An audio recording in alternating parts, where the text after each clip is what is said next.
Olá! Bora desvendar uns conceitos que a gente ouve o tempo todo, mas que vira e mexe dão um nó na cabeça? Sexualidade, gênero, identidade são palavras super importantes e hoje a gente vai botar ordem na casa para tudo ficar bem claro. Sabe quando parece que usam tudo como sinônimo? Sexo, gênero, orientação, vira uma salada de frutas, né? E aí a confusão tá feita. Mas olha, cada um desses termos aponta para uma coisa bem diferente na nossa experiência. Nossa missão aqui hoje é exatamente essa: desenrolar esse novelo. E ó, pode parecer papo de hoje em dia, mas não é não. Essa discussão já tem mais de 50 anos, acredita? Começou a tomar corpo lá nos anos 60. E entender de onde isso veio é a chave para sacar o que tá rolando agora. Então vamos lá. Para a gente construir uma base forte, vamos começar pelo começo, né? Definindo aqueles três conceitos que são o pilar de tudo, mas que vivem sendo confundidos. Historicamente, quando se falava em sexo, o papo era biológico. Genitais, cromossomos, hormônios. Uma visão que veio lá da ciência do século XIX, que via tudo de forma bem binária, macho ou fêmea. E ponto final. Algo que supostamente não mudava.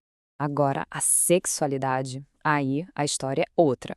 Não estamos mais falando do corpo, da biologia. A gente está falando de como cada um sente e vive o desejo. Sabe, é sobre a prática, a experiência, como as pessoas se expressam. E para completar esse trio, entra a orientação sexual, que é basicamente para onde o desejo de alguém aponta, a atração.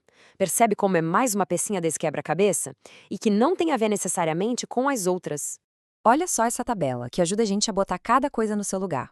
Sexo, foco na biologia, é uma categoria. Sexualidade já é sobre a experiência, o desejo e a prática. E a orientação é a direção da atração. Visualizar assim deixa tudo muito mais fácil de lembrar, né? Beleza! Com essa base bem firme, agora a gente vai para o conceito que chegou para virar o jogo. A palavra que mudou tudo nessa conversa: gênero. E essa ideia tem uma história bem interessante. Tudo começa a mudar em 1968 com um psicanalista chamado Robert Toller. Ele faz uma separação que foi um marco. Mas aí, anota aí, em 1990 chega a filósofa Judith Butler e vira a mesa de novo questionando essa mesma distinção. O debate foi para outro nível. A grande sacada do Toller, lá em 68, foi basicamente o seguinte. Ele disse, olha, uma coisa é o sexo, o corpo, a biologia, vamos chamar de hardware. E outra coisa, bem diferente, é o gênero. O gênero seria o software, os sentimentos, os comportamentos, o que a gente entende como masculino e feminino. E isso, segundo ele, a gente aprende com a sociedade. E aí, quando parecia que, ok, agora entendemos, sexo é uma coisa, gênero é outra, vem uma nova pergunta para chacoalhar tudo de novo. Uma pergunta que nos força a pensar de um jeito ainda mais profundo. É aí que Judith Butler entra com os dois pés na porta. Ela pergunta, peraí, e se a própria ideia de biologia não for tão natural assim? E se o jeito como a gente enxerga o sexo biológico também for uma construção da nossa cultura? Essa frase dela resume tudo de forma genial. O que a Butler está dizendo é: a gente nunca olha para o corpo de forma neutra, a gente sempre olha através das lentes da cultura. Então, no fundo, quando a gente fala de sexo, a gente já está falando de gênero. A distinção meio que some. Isso muda completamente o jeito de pensar sobre identidade, né? Porque se nada é tão fixo, tão natural, de onde vem a identidade? Como é que ela se forma, afinal? Para explicar isso, a Butler traz um conceito-chave: performatividade. E olha, cuidado para não confundir como performance de teatro, tá? Não é como se a gente estivesse atuando. A ideia é mais sutil.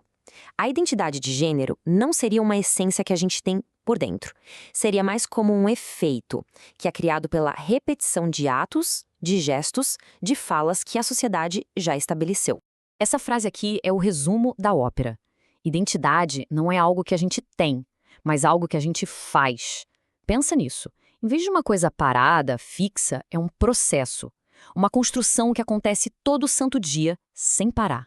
Então, como funciona esse processo? Pensa assim. Primeiro, vem os atos, gestos, o jeito de falar. Segundo, isso é repetido à exaustão, todo dia, por todo mundo. E o terceiro passo? Essa repetição toda acaba criando a impressão, o tal efeito, de que existe uma identidade de verdade lá dentro, bem estável, quando, na verdade, ela é o resultado de tudo isso que é feito do lado de fora. Certo, certo. Muita teoria, né? Mas e na prática? Vamos trazer tudo isso para um lugar que todo mundo conhece: a escola. por que raios isso tudo importa dentro de uma sala de aula.